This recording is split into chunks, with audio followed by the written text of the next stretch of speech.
We're in it. Folks, we're in it. Guess what? I recorded an episode 2 days ago. This episode, in fact. Deleted the memory cards because I put it in Dropbox, deleted and cleared the cards. Turned out it never sent in Dropbox. I'm pissed.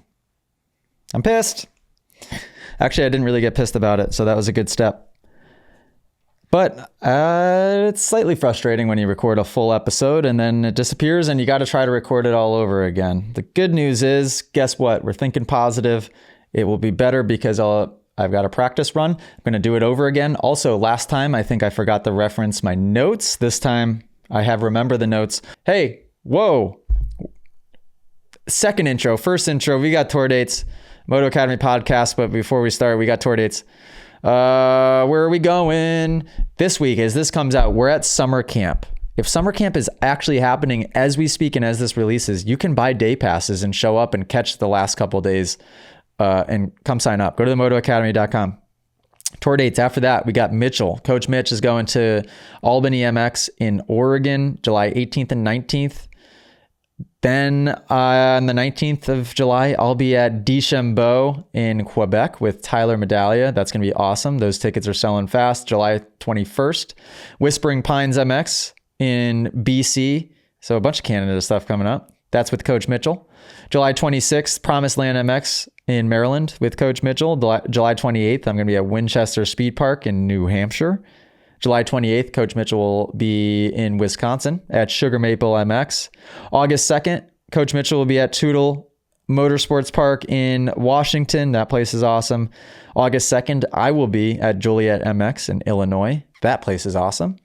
And we've got so many more dates all the way through August, all the way through the end of the year. We are adding new dates constantly. So if you haven't seen something near you, continue to check the website, check our social media for updates on what classes are being announced and released. Coach Mitchell has a Mastering the Basics course, which is now available. That's meant for people that are brand new to tracks, brand new to riding, period, or maybe just want the most simplified version of a technique reset. That will be the Mastering the Basics courses. Also, we have private lessons back on the website. So Coach Grant, formerly videographer Grant, he's been very good on a bike for a while. He's attended classes for years, kind of a similar situation to Cameraman Cam, but a higher level rider than Cameraman Cam. Although I rode with Cam last week, he's getting better. And he's been getting better. Like, he's really leveled up. It's amazing to see his progress as a rider. But the conversations with Grant over the last year, and he expressed this as a goal at the beginning of the year, is, man, I love manning the camera and doing video stuff for Moto Academy, but my end goal is I really want to be a coach. I want to be a coach for Moto Academy one day. So for him to get his feet wet, Coach Grant will be teaching at summer camp. So he gets 5 days straight of practice in. So if you guys are at summer camp, you'll be working with Coach Grant, along with Coach Mitchell and myself. But he's offering private lessons in New York. So if you guys live in the Northeast and you want one-on-one training with a Moto Academy certified coach, Grant is your guy. And he's leveling up as an instructor quickly. So I'm excited to see his progress, and he'll be the third official trainer for the Moto Academy. And yeah, it just gives us right now an opportunity to be able to offer those one-on-one lessons, which I know everybody is always asking for. So go to themotoacademy.com and check all that stuff out. You can also get hats and all the essentials lines, so that way you guys can show up to class looking like you own the place. Welcome back. Another episode, Moto Academy podcast. Very clearly the number one podcast in motocross. If you think anything else is better, you're wrong. And that's a fact. Google it. Matter of fact, if you Google our podcast, it doesn't pop up on Motocross Podcast. So maybe I'm wrong, but we're working on it. SEO, we're getting there. We're working on it. We got a couple guys that are right for the job. Shout out Scott. Shout out Nate. Shout out my whole team, matter of fact. We just had our half-year calls, reviews, and we are on track. We've done a little bit of shifting with the team. HR Hannah, leveling up. HR Hannah started a year and a half ago as base level admin, just kind of like picking up a couple of the simple tasks. And within 2 years, well within 2 years, she is now moving into a leadership role. So shout out HR Hannah. And we'll have a new member of the team, Alyssa. When this podcast airs, Alyssa will have started her training with Hannah. So we're going to have 2 females on the team, in addition to Allie and Millie, of course. And I think that's going to be a big positive, because if Alyssa is anything like Hannah, then our organization is going to go to the next level. Our operations, our systems, our structure, all of it. And I'm really grateful. Well, we have a good team. A couple of random notes here that I have written down that I want to talk with you guys about. And then I'm going to dive in and answer all of your questions from inside of the app. So if you guys want to send in questions to be answered on the podcast, first of all, thank you to those that do. They're all Moto Academy members. So, actually, that brings me to a point. I put up a post. I got a lot of questions to answer today. Today's episode might be closer to an hour. I know you guys like the hour or less solo episodes. I'll do everything I can to keep it to an hour. If I talk fast, whoopsie daisy. I'm going to answer everybody's questions inside of the app, where you can do that at any point. Go to themotoacademy.com, subscribe to the app, and submit your questions using the hashtag. Using the hashtag podcast questions. It's as simple as that. You could send a video with the question. You could just write out the text. Whatever you want to do, just use that hashtag so that way we can find it. And then I also put out a call to action on Instagram like 2 weeks ago for you guys to ask questions. And I haven't got to those yet. So I just thought of that. But I'm going to answer those in this podcast as well. So do the Moto Academy first, because you guys are number 1. And then I will do the Instagram ones after that. And I'm curious to see them, because I haven't even glanced at them yet, but all good. First, I'm going to hit my notes. First thing, and this is, I'm going to start doing this at class. Kind of have been doing this from class. Anything that's fresh in my mind, I talk about on here, but there was 2 things that happened at the last 2 classes I did. And I want to talk about them because they're important. So vision while riding. This is a big one. Hang on. Let me get adjusted here. Where the heck do I look when I'm in a corner? Everybody seems to be confused, and this is a tricky question to answer accurately because it is situational. It depends on the section. The way I describe it is that when you're in a straightaway, you can look a football field ahead. You can really bring that vision super far out, reference in every once in a while, but then glance out and get that vision out. When you're in a corner, depending on the type of corner, the vision needs to come in significantly, but move more quickly. So yes, when you're going down the straightaway, like I said, you are looking super far out. You are always referencing points closer, but then you're glancing far out. In the corner, the vision comes in, but it's moving really, really, really quick. And I think that's where people struggle. They have that target fixation to where they pick a point, they look at it for too long, even to the point where they then run over their eyes, like Ryan Sipes would call it, which is a beautiful way to describe it. And you ride over your eyes, and then what? Now we're stuck trying to find that next point, and you're screwed at that point. So really picking a point, immediately looking past it, picking a point, immediately looking past it. And it just takes experience to know where exactly to look in a specific corner. And depending on the characteristics of the corner, how far ahead that vision needs to go. I could teach anybody that. If I brought one person to one corner, teach them, brought them to another corner, teach them. But it takes the time and experience and repetition to know how to be able to apply all of those right techniques when you get to a certain type of corner. So be patient. I find that people just aren't patient enough with themselves. So just be patient and know that it does take a lot of repetition. And when I demonstrate something at class, I am hesitant to consider myself a master of the sport and a master of teaching the sport, but I'm teeter-tottering on that edge of being a master of it. So I think a lot of people as well, not only being hard on themselves, they then watch me when I demonstrate and they expect that they should be able to do it that way right away. What I'm trying to do when I demonstrate is create such an obvious visual that you guys can just watch one thing at a time and then really, really clearly see what that one thing is and apply it. Not watch me and think that they can emulate all of it all at once. So be easy on yourselves. But yeah, that's that one. The vision thing really came to mind last couple of classes, because they've been a little rutted or there was sand at one class. and just watching people struggle. Speaking of sand, there will be a lot of it this weekend at Redbud. By the time this airs, Redbud will have come and gone. Southwick just happened. So 2 of our more loamy, kind of sandy tracks. I know if you live in Europe, it's not sand. I get it. Totally get it. I would love to experience some of that proper sand in Europe because I'm sure I would look like an absolute beginner. And I'm excited to do that one day. But when the vision comes in and anything that's technical or difficult, what it does is it makes you, I call micro adjust. All of these small, little unnecessary movements because you're trying to correct for every inch that you're riding over. These bikes are incredibly capable nowadays. Even if you're on an older bike that isn't quite as capable, it's still pretty capable. Where you look, that bike will go, but don't take it too literally to where you're watching every single inch of the way.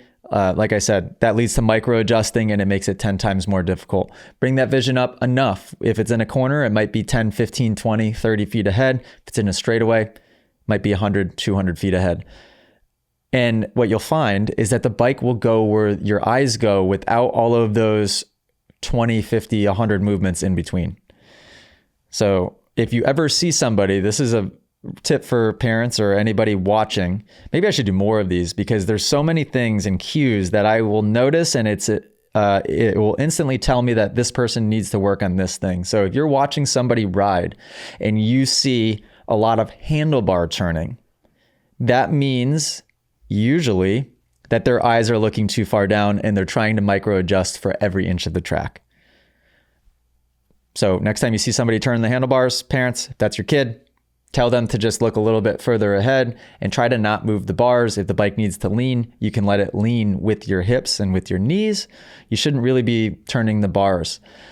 I heard a podcast the other day, a clip of Savachi saying that he went up to Jet's bike and pushed the handlebars to see how tight the steering stem was. This is something I've talked about a bunch.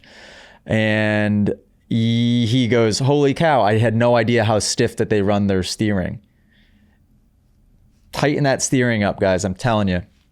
Because when Jet and Hunter ride, those guys are not turning the handlebars that much. They turn the handlebars the tiniest amount. When they're stiff like that, it makes the bike and puts the bike exactly where you want it at all times. You do not have to be putting those handlebars bar stop to get that thing around a corner or at any point for that matter.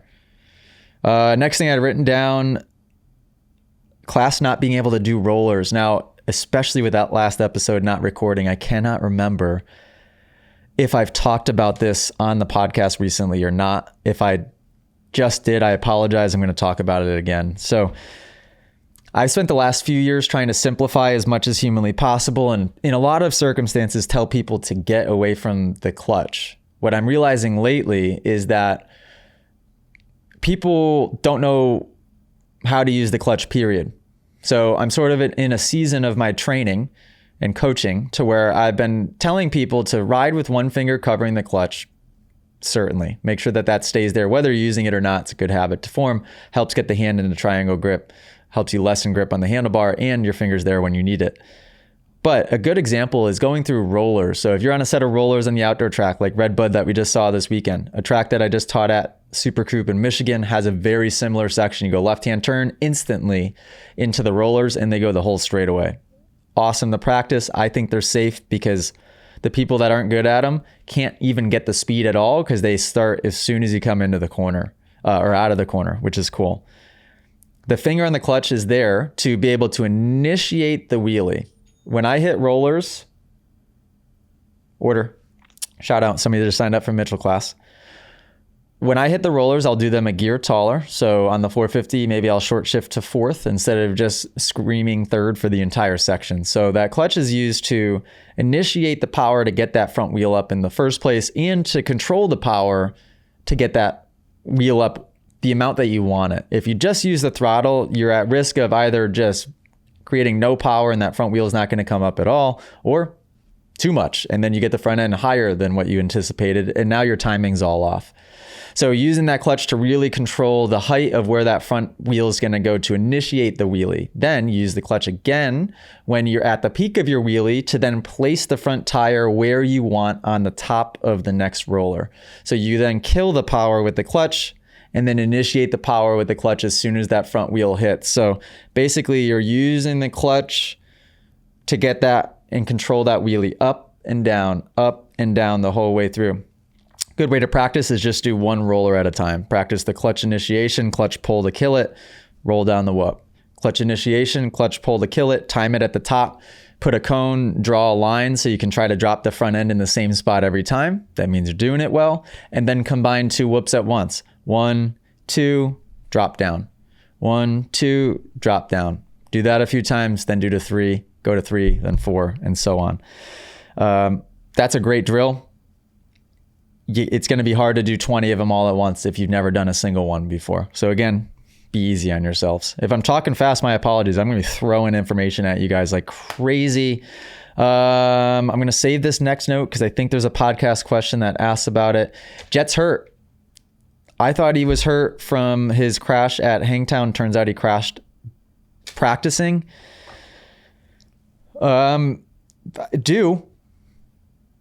Whether you want to think that's a crazy thing to think or not, the sport, as safe as you can possibly make it, things can and will happen, and eventually something is going to happen. And what's good is it's just a thumb. So I bet you, I don't know what happened specifically, I bet you it was to the point where he could have ridden the rest of the season, probably could have still won the championship. But just like the Lawrences don't look at race wins as being the most important things, or even overalls as being the most important things, they will even look beyond the championship. The championship isn't even the most important thing. It's the longevity of his career to get 2, 3, 4, 5, 6, 7, however many championships. And I think that's a good tip when you're in a situation like that, an acute life situation that feels end of the world. If you look into the future a little bit, a year, 3 years, 5 years down the road, you can create a lot of clarity on the present moment situation that can feel so bad. And like I said, end of the world when you're in it. But if you can get out of it and quickly just kind of visualize a little bit into the future, then you can make sense of the right now. The Lawrences are good at doing that. They're planning for the future. So to sit out the rest of the season with a thumb injury, I'm sure was a difficult decision to make, but the correct decision, I'm sure. Okay, I'm going to dive into questions. So right into the app, boom, shout out app members. If you guys aren't in there yet, go to themotoacademy.com. We have 3 subscription tiers. We have the community for only $9.99 a month.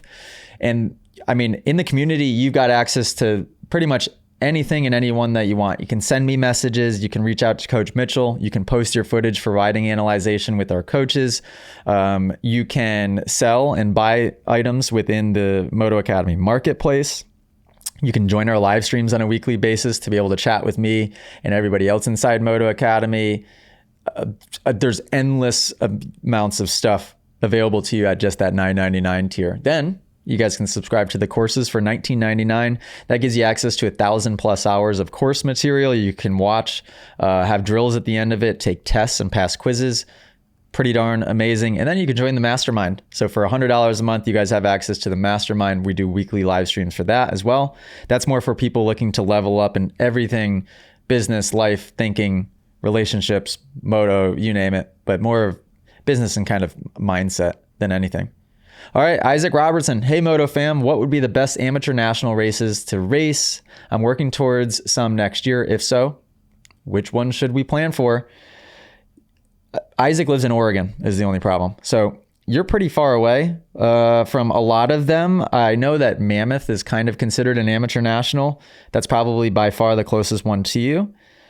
I don't know anything about it and I've never been. So I can't recommend you either way on that. What I would say is that for me, I went to 2. Always did Loretta's, always did Mini O's. If I had to, for you, choose one of those 2, it would be Mini O's.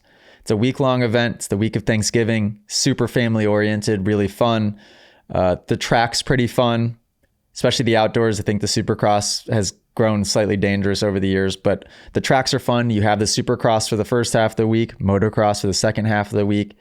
The only bummer is you have to qualify once you get there, but even if you don't qualify, you still get a ton of seat time. You can race a ton of classes.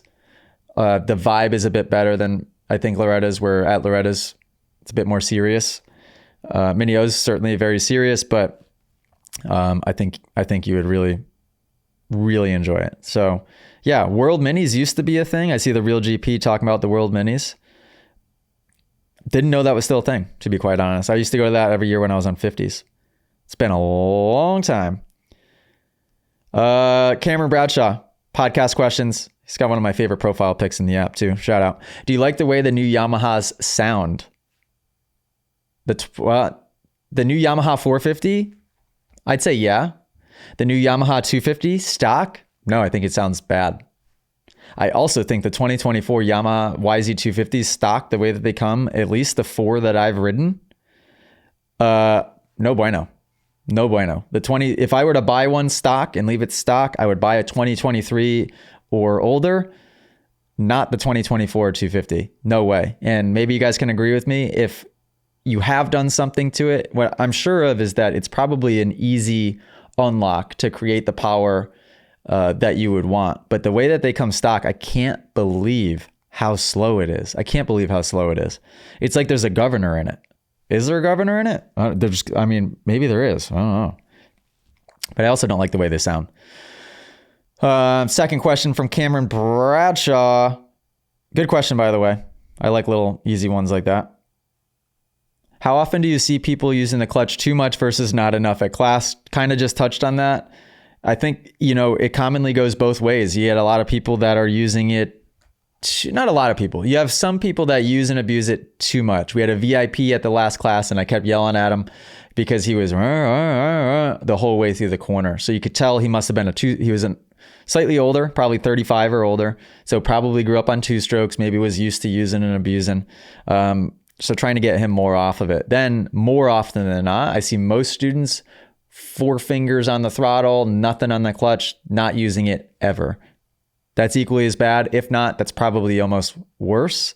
You need to know when to use it in an appropriate situation. In the courses in the app, we have definitely a lot of information on the clutch. We'll be adding more. But it's tricky because it is very situational, but it is necessary. So if you guys have questions on the clutch, please send me those questions inside of the app because it's a specific thing. One more from Cameron Bradshaw. These are all great, easy ones. Do you think there needs to be more video cameras around the track at outdoor nationals? I love the drone, don't get me wrong. I think in outdoors, it's too far away. Kind of gives perspective, I guess, on the layout, which is cool, but you can't really see what's going on. So when they have dead spots with the cameras and they rely on drone, I would say let the drone guy get closer. I'm sure he wants to anyway. And yeah, let's watch some stuff close. I don't think I'm sure it won't hurt that bad if it hits you. I've been kind of nicked by one. Yeah, let the drone guy fly close. The footage could be amazing. Drone pilots are ridiculously good. Shout out Jacob. We're going to have Jacob this week. As this comes out, we're at Tomahawk Summer Camp, by the way. I can't freaking wait. Today is Saturday. Allie and I drive to Tomahawk tomorrow, and I'm flying in the entire team. We have almost 100 students and all of their families, so it's going to be 200 or 300 people. We are doing film review at the end of each night. We're doing s'mores by the bonfire each night. We're doing competitions and giveaways and drills and so much seat time throughout the day. Spencer Wilton is coming in, pro enduro cross rider, and he's going to do enduro with us in the trail loop. We have a bunch of privateer pros that will be stopping in daily and kind of making what's the word called? Appearances, cameo appearances. God dang it. Son of a gun skis. Oh my God. Train of thought gone. Moving on. New topic. Anyways, what was I talking about? Tomahawk? Why was I talking about Tomahawk? I thought the question was drones. Jacob Wood will be at Tomahawk all week with us. He's been flying FPV for the last few years. He's very good at it. He's going to film us all week with the FPV drone, which that should be exciting. Ooh, question for AJ he wants me to save this to episode 100. I don't think this is going to be episode 100. I'm going to save that one. All right, Cam Baker. Good question here. If you had to pick one thing that makes the biggest difference, technically speaking, between a pro rider and a good local guy, what would it be? Great question.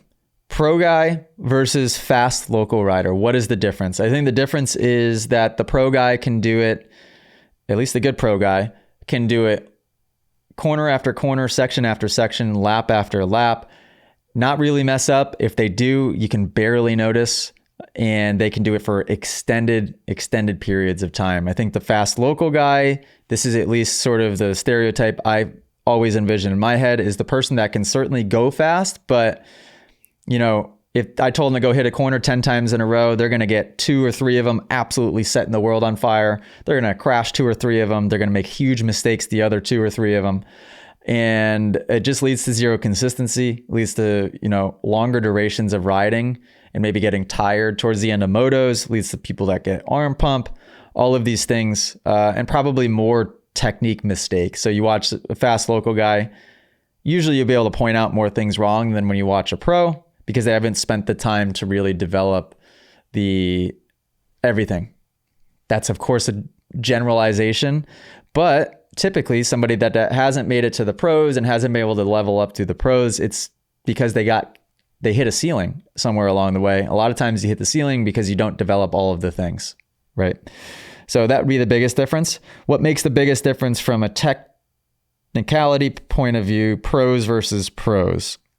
2 things for the pros that I at least pick up on the most would be hips and knees. No, not knees. Hips and feet. The reason I'm doing this for hips is because, I don't know if the camera can see me, it's difference between anterior and posterior. Anterior, posterior, and the hips control all of it. It controls where the knees are. It can kind of control where the feet go. It controls all of what the upper body is doing. The hips need to be anterior pelvic tilt. So look up that on Google and you'll see what I mean. It's kind of like an over-exaggerated good posture position. And then footwork. I can't help but to watch people's feet, especially at the pro level. Oh. Mind Moto. Thanks, Cam, for the question. Mind Moto, got a question here. With speed acting as arguably the largest separating factor between amateur and professional riders, good timing for this question, could you therefore assume that it would benefit the amateur rider more to work and develop their technique over a professional rider, as the pro already has an ability more superior to an amateur? In other words, are pros less susceptible to the effects of poor technique based on their outright speed and ability, or is it just as vital for a pro to have good technique than it is an amateur? This is a great question. This is an excuse that I get constantly, is either the 2 things. One is the person excusing themselves because they say, oh, you know, I'm just out there having fun with my buddies. So that's how they justify not learning and taking their riding kind of to the next level. Or you have the excuse of, oh, well, that person's so fast already, why would they need technique? Which is a weird one as well. Yet that's the same guy that they're pointing at, and he gets hurt every year, or he hasn't won a championship because he's fast, but he crashes too much. All of those things. It is equally important for both, for kind of the same reasons, but on varying levels, right? It's important because it'll keep you safe. That's important for everybody. The fast pros that don't have the best technique end up on the ground. They get hurt more, period. Less experienced riders that aren't pro, that don't focus on the technique, they get hurt more, period. The riding experience will also level up. So I would argue that's important for anybody as well, pro rider or somebody just doing it for fun. You want to level up the fun experience. When you ride the way that I teach, it gets more fun. It gets more fun. You create more flow and consistency, and it feels like you are at one with the bike instead of being a passenger and just along for the ride the whole time. To some people, maybe that adrenaline rush is fun. To me, it's not. To me, it's fun to be one with the bike and to feel like you're being creative. And it's more of like a creative act when you're riding, and you can put the front wheel here and jump off this. Especially on the Stark, it has so much torque and so much power that what I've realized is you can bunny hop the Stark. So yesterday I was doing this transfer at 508. I was jumping from a track in Massachusetts. I was jumping from one lane all the way to the other, and I wanted to go to the downside, but it was really steep. And I'm like, you know what, at the end of the day, I don't really feel like endoing myself. So what I started doing for fun is I would land short on purpose, but then bunny hop once I landed and then catch the downside off the bunny hop. Or I can land in braking bumps, and how you kind of jump through on a 250 or a 450. You can do that, but I'm talking way more fun on the start. You can like really launch through. So it becomes more creative. You can just play around with things and experiment, and it levels up the riding experience. And then the third thing that technique does is it basically raises the ceiling infinitely on what you can create for speed. And it makes it so that you don't really have to put a focus on speed. It just sort of, as the ceiling rises, so look at it this way. As you improve technique, your speed ceiling is going to do this. So your perceived effort and your comfort with speed is going to rise slowly. As that happens, naturally your 40, 50, 60% of perceived effort is going to slowly rise along with that. And it will happen basically subconsciously. You won't have to put much conscious effort into trying to force speed, because forcing speed usually just causes frustration and danger, to be quite honest. Hopefully that makes sense. Also, I answered that way better this time than I did the first attempt of this podcast. He said the question was inspired after watching some of the pros at Southwick this weekend. Obviously going way faster than I could ever imagine, but I saw lots of elbows dropped, toes pointed out, and some questionable attack positions at play, and wanted to pose the question. Yeah, great question. And lots to be learned from watching the pros, good or bad. They don't do it all right. And even the guys that do it mostly right still make mistakes, and you can learn from it. Cam Baker. In basketball, sometimes a kid has a really ugly shot and it goes in, but there's a cap to how good of a shooter he can be. Is this the same in Moto? Some argue if it ain't broke, don't fix it. Cam Baker, great question. And what I was just talking about literally answered that exact question. So rewind it a little bit, listen to that answer, and it answers your question to a T. It does matter. It will create consistency and safety and level up the fun experience. It is so, so important for any level. Local A-class OG member here. What's going on, guys? Podcast question. So I've been doing a lot of zone 2 cardio, right? And there for a while, it was like super easy to keep my heart rate there, like once I figured it out. Well, now that I get more fit in that zone, I'm noticing that my heart rate will go zone 2, zone 1, zone 2, zone 1. And it's like super frustrating. And I turn up the intensity like a little bit, and then it goes and it stays, and then it goes above, and then it gets like really hard to do that, and I like drop the intensity like just a little bit, and then it's just back to zone 2, zone 1, and it's like getting super frustrating.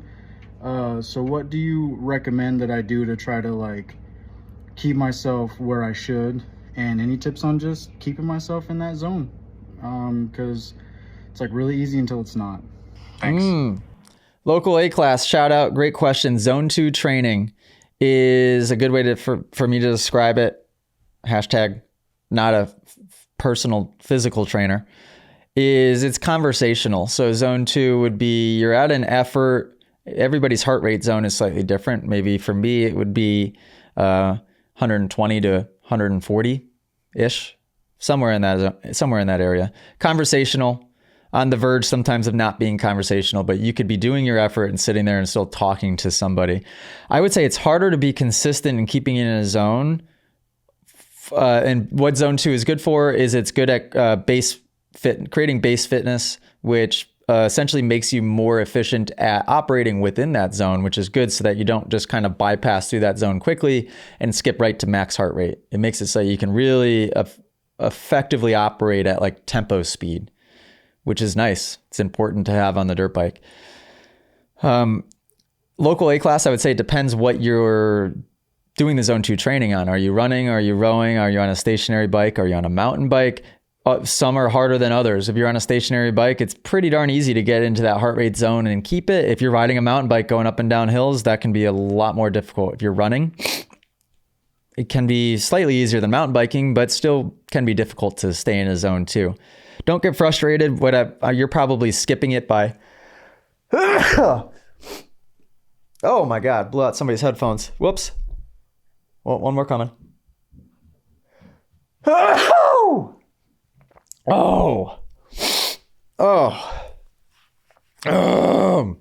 Okay.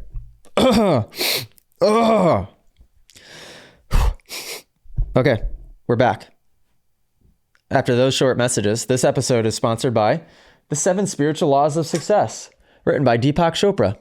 Don't know if that's how you even say it. Still should have learned that by now. Don't stress local 8 class. I bet you're dropping below zone 2 by a couple beats. I bet you're going above it by a couple beats. I don't think it matters that much.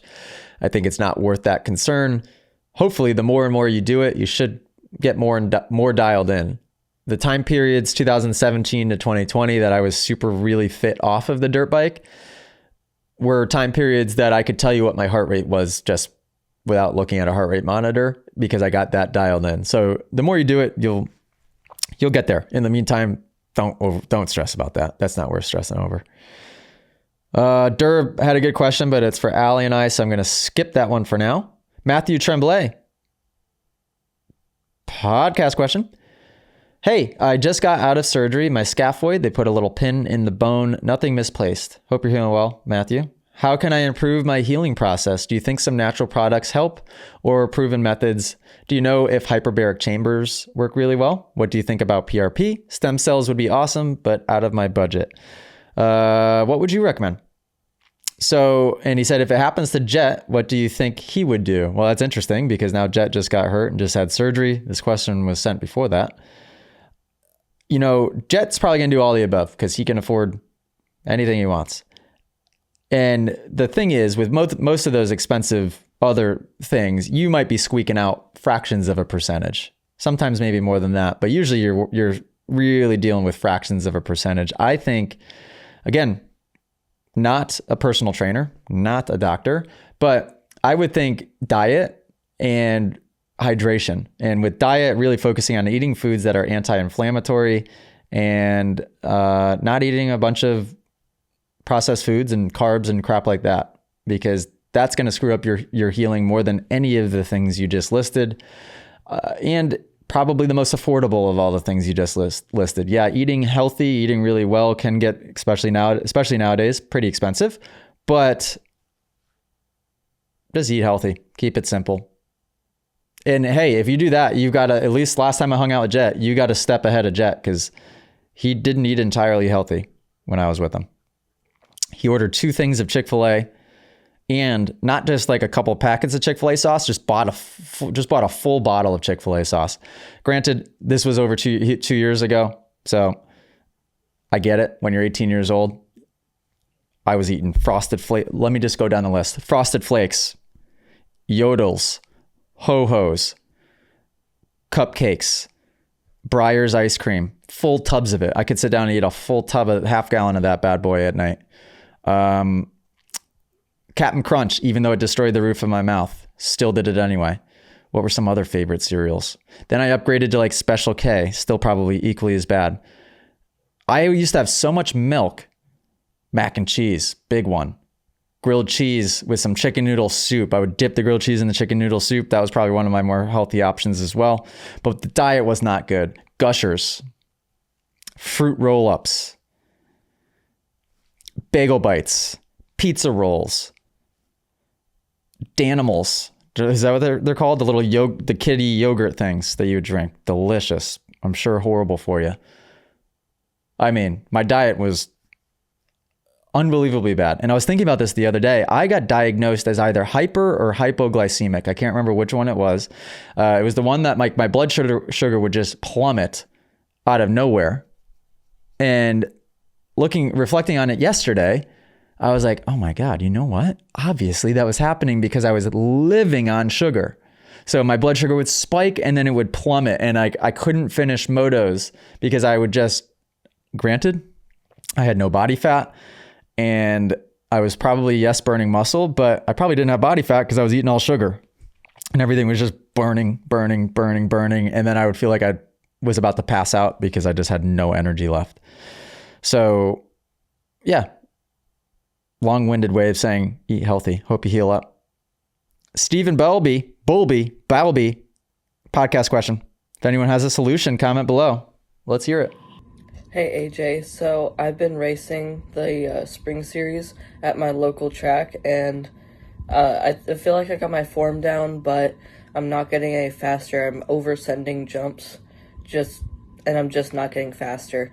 So if you have a solution, that would be great. Great question. Very common problem. So, Stephen, first of all, catch yourself when you say I've got my form down. Nobody's got their form down perfectly. So there's always things to work on within the technique. Don't just assume that, yeah, it's good enough, I should be able to be fast now. Focus on the technique, break it down. If you're pretty darn good at it, there's going to be things, they're just going to be smaller and they're going to be a little bit more annoying to fix because they're going to become just nuanced little things, but they are equally as important. So continue to work on them. And like I said, as you do that, your speed ceiling will increase automatically. Now, you might hit week, month-long plateaus where you won't be able to get faster because you'll have to still be focusing on the technique, but then you'll unlock that speed ceiling, what will seem like out of nowhere, and then the speed will come. And you can do little tests and try charging slightly faster coming into a corner, braking a little bit more aggressive, seeing what that feels like, accelerating a couple feet earlier in the corner than maybe you normally would, maybe a little harder as you get towards the end of the corner, maybe hitting that jump a little bit faster and soaking it up a little harder. Very, very subtle little spurts of speed, and just give it test runs to see what it feels like. You know, do you hold your breath and does it feel way out of control? Or did it feel maybe slightly new and uncomfortable, but like something that you could work into pretty easily, and test those limits and build little bits at a time. But I tell you what, when parents come up to me and say, hey, little Johnny here, I brought him to class today because he just needs to charge harder into corners. I'll tell you what, when a parent comes to me and says that, I'm always open-minded, of course. But when I then assess the rider and the child, they never have to work on speed. None of them ever. Not a single one. And I've been told that by a parent 1,000 times. And out of those 1,000 of them had something wrong with technique that they had to focus on long before, probably 10 things that they had to focus on with technique before anything speed would need to be brought into the equation. So don't get frustrated, Steven. Speed does not matter. You look young. Speed doesn't matter at your age at all. It will come. I absolutely promise you. Stick to the plan. Dominic D. Tommaso, how can I handle ruts on a straightaway better? Dominic, great question. First of all, get your feet tight so they don't get snagged on things. People that ride with their toes out, it's really easy to get your feet snagged on ruts, which doesn't feel great for the ankles or the knees. Keep the feet tight. That'll give you confidence to be able to go through those ruts, no problem. But pick one, look past it. Trust that the bike is going to go through it. The only problem that the only time straightaway ruts become an issue is when the vision goes down and you decelerate and put weight into the bike. Now a cross rut is a problem because if there's a ton of weight into that front end and we're cross rutting, well, we're probably going to fall now, or at least make a large mistake. If we're cross rutting and our back tire's in one rut and the front tire's in another rut, that's what cross rutting is, and we maintain momentum or gain momentum through the section and keep the bike just light enough, the cross rut won't matter as long as your eyes are where they should be. It only becomes an issue, like I said, when you decelerate. And that could be from 50 miles an hour down to 30. That could be from 50 miles an hour down to 48. That could be 10 miles an hour down to 8. A little bit of deceleration will load weight into the bike, and then the cross rut becomes a problem. So the tip I give a lot of people, honestly, this sounds weird, is slow down more before you get to the straightaway ruts, so then you can more comfortably accelerate a little bit when you get to them. Instead of bombing the straightaway and then getting to the ruts, and now you're forced at that point to maintain that super high level of speed. So the tip is enter at a super low level of speed to where maintaining that is a no-brainer, and to where you actually even feel comfortable gaining a little bit of speed and momentum, and try it that way. And then you can build speed before the ruts once you get comfortable with the ruts themselves. I've never explained it that way, but I think that's a good way to think of it. Try that. Podcast question from Max. We're rolling right through these. Hey, AJ. Max here. Hey, I see you guys keep talking about distance on these jumps. How do I know what the distance is? I normally just say the short one or the long one. Appreciate it. Racist. Max out. Just objectifying jumps like that, Max. How dare you? So I don't know distances. If I were to look at a tabletop and guess its distance, I'm never going to get it right. I'm going to be way off. way off. I mean, I'm talking 20, 30, 40 feet off from being accurate sometimes, but I can tell by looking at it how fast to go. The distance is irrelevant. It's just more so what I'm visualizing as far as what does that takeoff look like? Okay, how far does it look like it is? What does the landing pitch look like? And all that. And then I come up with my game plan accordingly. The distances mean nothing. If somebody said, hey, AJ, that's a 70-foot jump, how fast should I go? I would go, I don't know. I got to see it. So maybe I should dial in my distance reads a little bit more as far as getting it down to feet. But the reason I don't think that matters is because every jump is different based on the material of the dirt, because the jump face will form differently. The way the takeoff is built from height to pitch and all of that. And then the landing. Is it a step up? Is it a step down? Is it tabletop? Is the landing steep? Does it have a knuckle? Can you land 20 feet down the landing? Do you have to land in this one exact spot? And then, okay, and then to run up to it. Is the corner right before it? Do I have a long straightaway? Do I have a jump before it? All of that changes. So it's learning. It's just learning. It's repetition. It's doing all of these different obstacles that are comfortable over and over again. And the way I like to think of it is you're basically downloading things you're storing them into the bank, the memory bank. And after a year, 5 years, 10 years of doing that, you can see a jump, pull one of the ones out of the memory bank and be like, aha, I've seen one that kind of looked just like this for these reasons. And you can get pretty close to clearing it. Don't get hung up on the exact distance read, Max. KTM 51. I'm coming to summer camp. Yep. But I'm concerned about my fitness level. I rode for 3 days last weekend. And really started to feel it. I'm not sure if I can survive 5 hours a day for 5 days, but I'm looking forward to trying. Do you have any tips to prepare to survive the week? That's hilarious. That's awesome. And it is going to be a lot of seat time at our summer camp, but I'm going to be realistic about it. I'm not going to kill you guys. And it's really about riding within the perceived effort zone so that it doesn't become stupidly physically demanding, but it might still. If it does, you have to know when to shut it down. Tips for surviving, like I just said, riding a little bit slower, staying on top of nutrition, hydration, and sleep. So make sure that you are going to bed early and getting 8 to 10 hours a night. You need 8 to 10 hours a night for these summer camps, maybe even more, because they're going to be long days. So don't stay up late playing video games, whatever it is. Go to bed, get that 8 to 10 hours.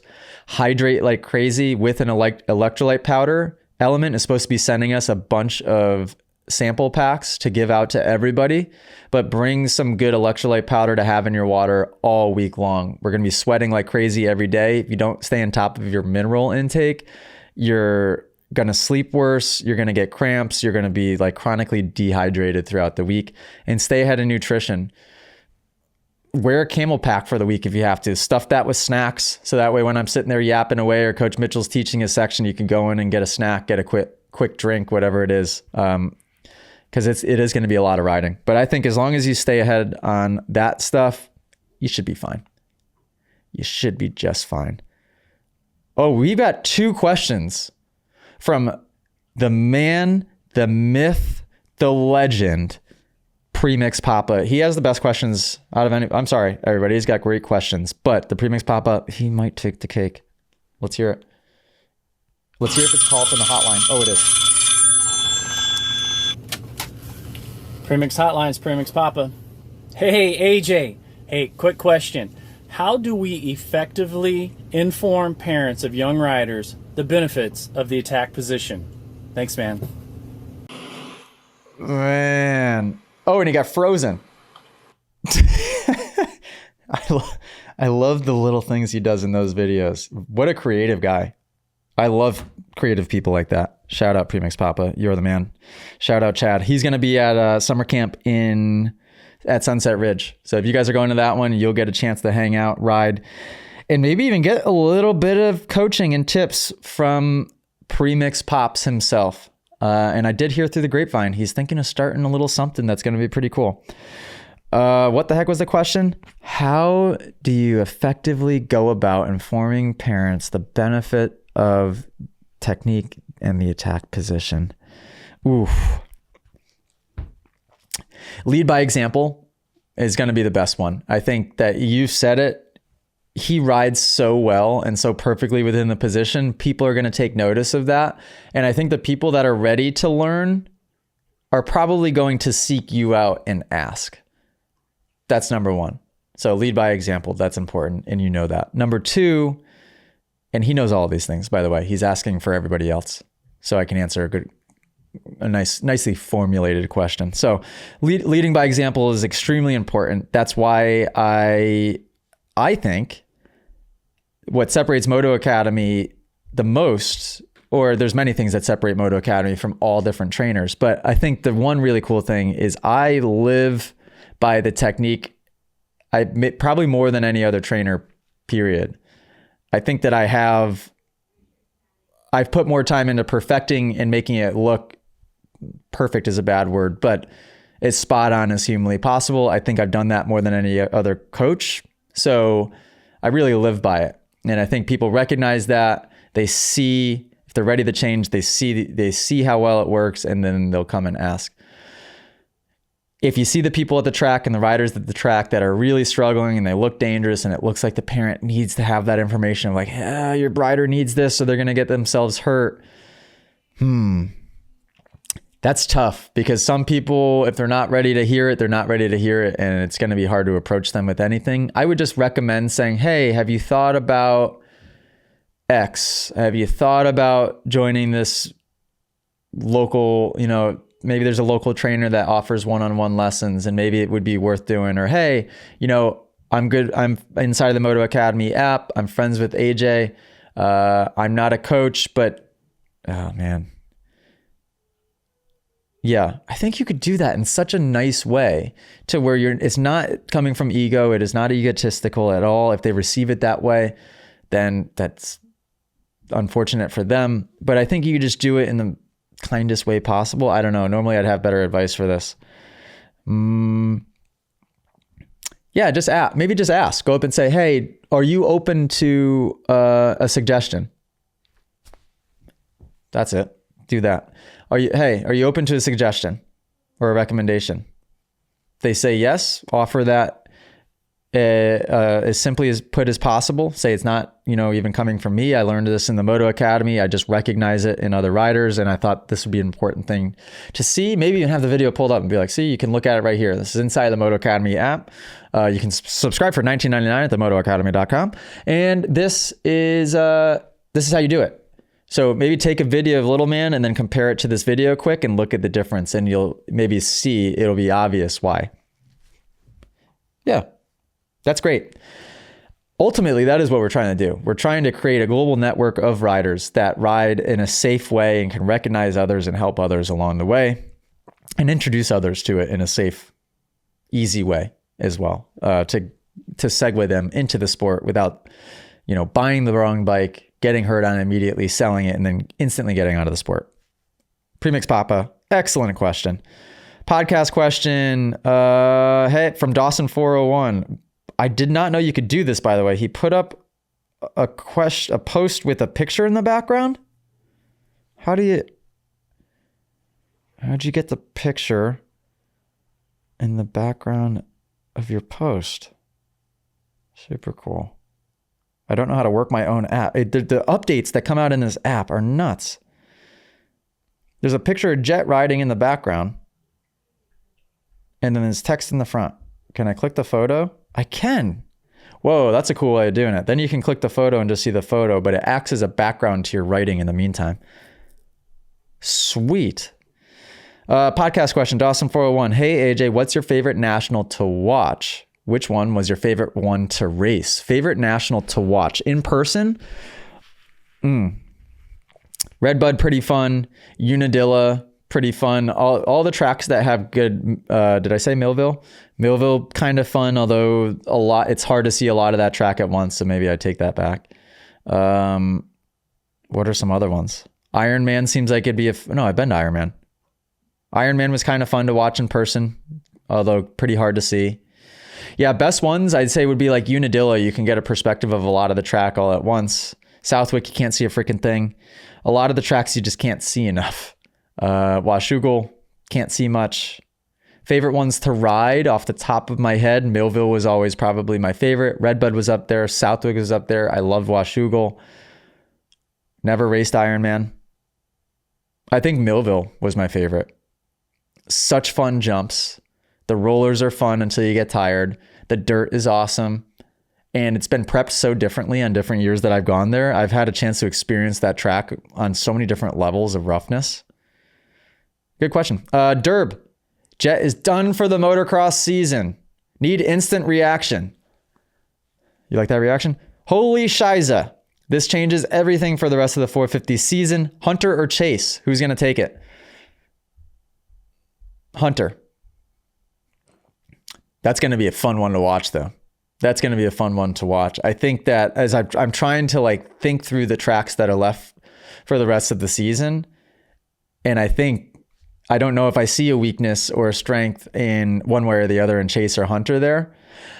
I think what it will do is Jet getting hurt, it instantly gives everybody on the line, those guys that thought that maybe before they could be a podium guy or top 5 guy, but because Jet was there, the win was almost out of the question, maybe a little bit extra hope. So maybe an Anderson or a Plessinger or Justin Cooper or Ferrandis or any of those guys that can potentially get up there to fight for a podium and get in front of Hunter and Chase and create a little bit of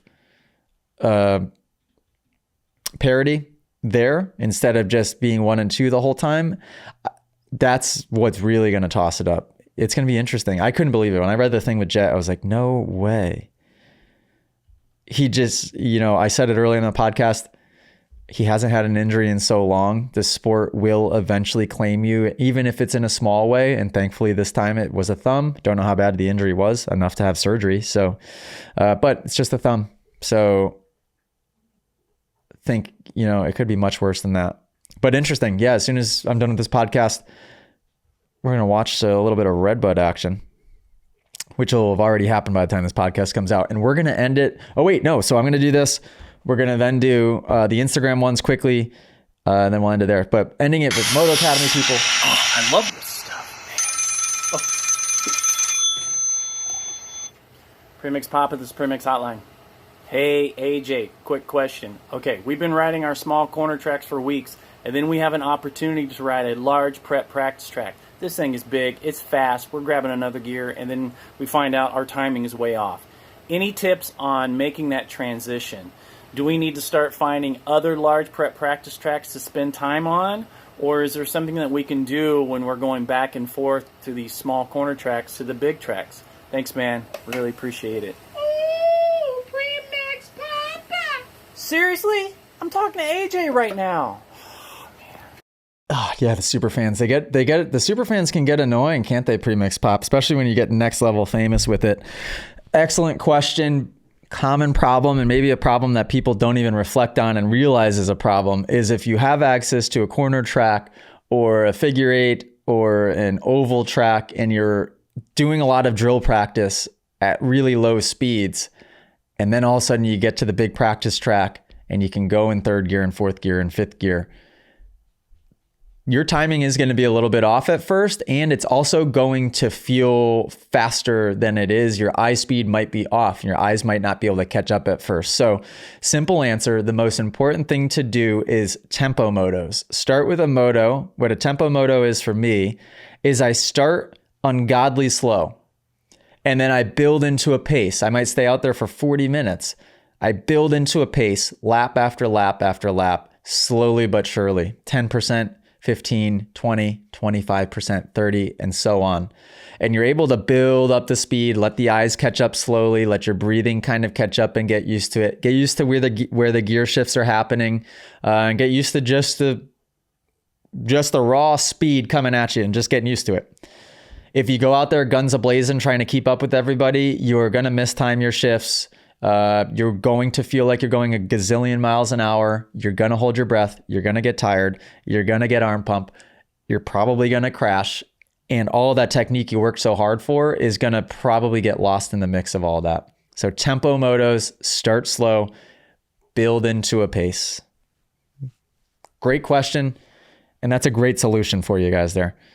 Thank you guys for all the podcast questions in the app. I'm going to hit a couple on Instagram if there's any worthy here. Ryan Adicott, how are you and Allie doing with introducing new types of food with Millie? It's scary for us. Yes, it is. It's the scariest thing we have to do with Millie right now. And multiple times I've shut down Allie while she's like going to hand her something. I'm like, really? Like, is that piece of steak a good idea to start with? Or should we go to something else? You know, I don't know. And talking to the doctor, when we asked him, he started talking about the health benefits and we had to stop him. We're like, well, we know a lot about nutrition, but like, no, we're worried more about choking. And he's like, oh, choking. He's like, yeah, well, yeah, it's scary. And he kind of brushed past it. I was like, well, and no more help than that. We've been, let's see, like, what are some of the go-tos? Avocado, eggs. So that it's amazing how subconscious she chews like a champ. Like she knows how to chew automatically, and she was just born with that ability. But letting her practice on foods that I wouldn't be worried about. If she starts to kind of cough and choke a little bit, it's already down her throat before the chance, before it gets wedged in there. I get scared though. And what's crazy is she's got a strong bite. So you can give her something. We've given her things before, like beef sticks and things that we thought she was just going to kind of like basically like get the taste in her mouth. And then all of a sudden she's chomping off a bite and we're like, whoa, whoa, whoa. And we're trying to get that out of her mouth. I think Moto even grabbed something out of her mouth at one point. Yeah, it's scary. It's really scary. Yeah, it's slow. So will you do Netra anytime soon? As much as I'd like to say yes to that, I'm not going to get anybody's hopes up, even though Jackson always posts teasing people on both my personal and the Moto Academy saying that I'm going to do a J-Day or do a Netra. I would love to, but I don't have time. Not right now, at least. But yes, I would love to. I've been doing a lot of kind of woods riding lately. So yes, that time will come. Ooh, good question here. Jason Campbell asks, started riding at 16 years old. I ride once a week.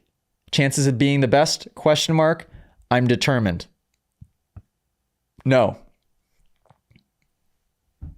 Sorry. Starting riding at 16 years old, could you be the best? I believe so. You probably wouldn't be the best until you're closer to 30. I would say it is possible, or to be very, very, very, very good, but you cannot just ride once a week. You'd have to ride 4 to 5 times a week, every week, and from the time you're 16 years old until you turn 30. You can't. Riding once a week, if you did that consistently for a long period of time and you stuck to Moto Academy technique and worked on the right things, you could get to the point where you could be a pretty darn efficient rider. You could probably even manage to go pro at one point when you're 30 something, but you're not going to be a good pro. Zero chance.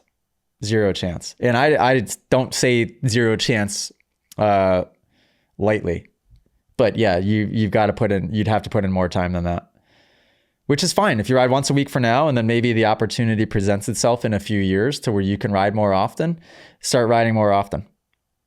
100%. Taylor Grace asked, are you coming to Australia? Yeah, yep, wanting to. That's going to be a family trip if we do it because it's so darn far away. It's a matter of figuring out when we can kind of take 2 to 3 weeks of our lives and get on over there. We need to make it happen though. So yeah. Mackenzie Angle asked, when will you have your favorite gorilla on the pod? Yeah, we do need to have Mackenzie on the podcast. Shout out Mackenzie, a new father, which is insane to think. It's insane to think that I'm one. Dave Drake's having a baby. Luke Visconti just had a baby. Who else? I'm sure there's so many more that are in our loop. Dylan just had a baby. It's crazy to think that all my friends and all people my age are having babies now. It's weird, people. Jack Dubach asked, how do I gain confidence when I'm not on the track? Study footage. Watch it. Take the lessons inside the Moto Academy app, because what those will do is that will create the knowledge of what you're actually watching. So you are watching with a purpose. Once you begin to watch with a purpose, then the kind of aimlessly spectating and viewing turns more into a study session. And then the gains are going to really, really go through the roof, which will give you confidence, because what you'll start to see is that your time spent off the bike will actually, you'll be better. So you'll ride once, you'll take 2 weeks off the bike, you ride again, and somehow in that 2 weeks, you'll be like, whoa, I actually got better. And then your confidence will really start to go through the roof. Allie232 asked, how do professionals jump and then land into ruts perfectly without seeing them? You know what? That's one of the more scary things about Supercross, is because like you're doing this big triple in and you're taking off thinking it's going to put you in the one rut that you're kind of hoping you're going to land in. And then you get in the air and 9 times out of 10, you don't end up in that exact rut that you had originally meant to end up in. So I think the first point is the pros that are good at it are good at being open-minded to the fact that they're not going to land in that rut every single time. First of all, they're good at getting into the rut more often than not. Their timing's good, the precision's on point, but they're not totally attached to the idea of landing in that one rut. I think what lesser riders do, less experienced riders do, is that would create a panic, right? If they take off and God forbid they don't end up lined up with that one rut, everything is thrown out the window. They panic, they slam on the brakes, they try to get back and force it into the other rut, and then it turns into a not so good situation. So just letting the bike go where it may, looking beyond it and having the confidence to get your chin up and look far enough ahead, that all plays big into, being able to jump and land in ruts. And that's the hardest part about Supercross. The track, when we ride it for time qualifying, or like our first session out in time qualifying, compared to the track when you'd see it at its worst during the day, quite literally gets 100 times more difficult. It is so much more difficult. So yeah, don't take it lightly. Don't get discouraged if you're struggling to do it, because it's just an extremely difficult thing to get confidence with. Those are Instagram questions. Nice and quick. In and out. And guess what? Hour and 3 minutes. We've done it, folks. What I'm supposed to do at the beginning of this podcast, editor's note, we've got tour dates coming up. Oh, let me end the podcast first, and then I'll go back to the beginning. Thank you guys for listening. For the 2 people still listening, shout out driver Jamie. You're the best. Can't wait to be an official business partner with you. Cough, cough. Tip, tip, hint, hint. And who else is still listening, do we think? Mark24, shout out. And I'm going to end this podcast. Just made this up just now. I'm going to end this podcast with a quote that I've highlighted from this book, and from a random page that I opened up. That's what I love about highlighting, is you can just flip to a page and just pick up a freaking gem. 7 Spiritual Laws of Success. Read this book. Pause this right now. Read this book. When you get attached, you freeze your desire from that infinite fluidity and flexibility into a rigid framework which interferes with the whole process of creation. The law of detachment does not interfere with the law of attention and desire with goal setting. You still have the intention of going in a certain direction. You still have a goal. However, between point A and point B, there are infinite possibilities. Love that. Time travel when it's appropriate. Think into the future. Build out that future vision 10 years down the road, 20 years down the road. Work every day towards it, but be flexible in the creation and in the everyday moments. You have to be flexible. You have to be able to adapt. You have to let things happen. You have to not judge things when they happen. Don't judge them as good or bad. If something happens and you think it's amazing, it might not be amazing. If something happens to you and it seems like the end of the world, it's certainly not the end of the world. Keep that vision of what you want in the future. Work towards it. Don't judge things as they're happening. And when you reflect on it 2 years down the road or 5 years down the road, you'll be amazed at what you've been able to accomplish and how much better it is than what your original vision that you had was. If you have that fluidity and release attachment from all of those little things. Okay, we've done it. Moto Academy Podcast. Love you guys. Toodles.